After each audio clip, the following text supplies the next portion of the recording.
Hi everybody, Bob Andersen back again talking about property development.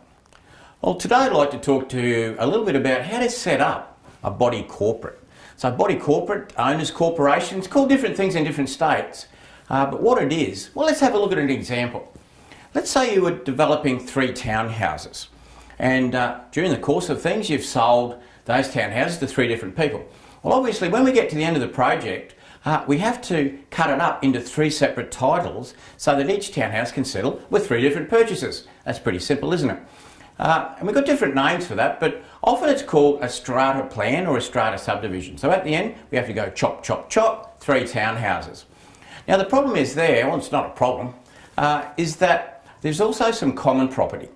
So the townhouses themselves would be on title. But things like the driveway, for instance, well, that's used and owned by all 3 of the townhouses.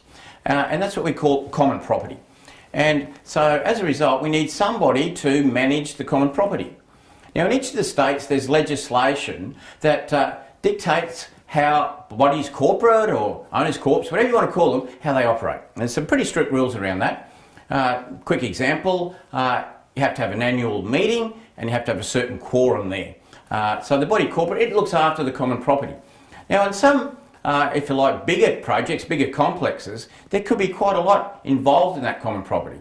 There could be swimming pools and spas and gyms, not just driveways. And in some cases, or in a lot of cases, in fact, the courtyards to townhouses are granted by exclusive use to the particular owners of the townhouse themselves.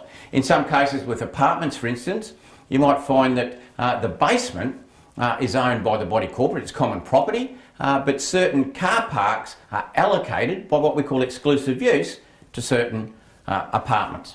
So there's a little bit involved in that. So when we get to the end, towards the end of the project, we need to set up the so-called, I'll call it a body corporate, eh?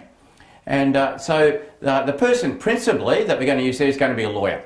So a lawyer who's experienced with this, a property lawyer who's experienced with setting up bodies corporate, that's what we need. And also these body corporates, they have to be managed by people with, that can comply with the regulations, so we have to appoint a body corporate manager. Now these body corporate managers, they're quite helpful actually around this time because they can help you supply things like the bylaws for the body corporate and some of the other documentation that you're going to need to set it up.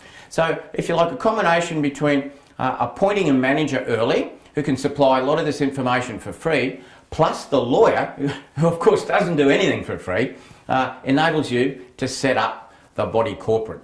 And it's pretty simple, it's pretty straightforward, but you know, like everything in property development, there's always an expert. There's an expert to guide you, to advise you, and to do the job for you. And such it is with this. So, as I said, property lawyer is what you need. A property lawyer will probably know plenty of property managers anyway that can manage the body corporate, pull them in, put all the paperwork together, and bingo, that's what you got. Okay, looking forward to catching you again next time, but hey, it is nearly Christmas, so I'd like to take this opportunity from all the Property Mastermind staff to wish you and your family a very safe, a very happy, a very enjoyable, and maybe a very profitable time as we move into the new year. This is Bob Andersen saying bye for now, catch you next time.